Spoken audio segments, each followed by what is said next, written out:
فسبح بحمد ربك واستغفر إنه كان توابا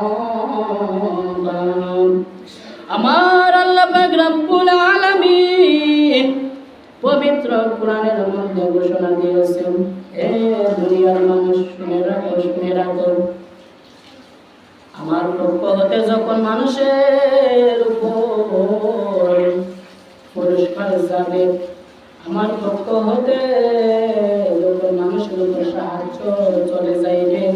ওই মানুষটাকে অন্যান্য মানুষটা ভালোবাসবে।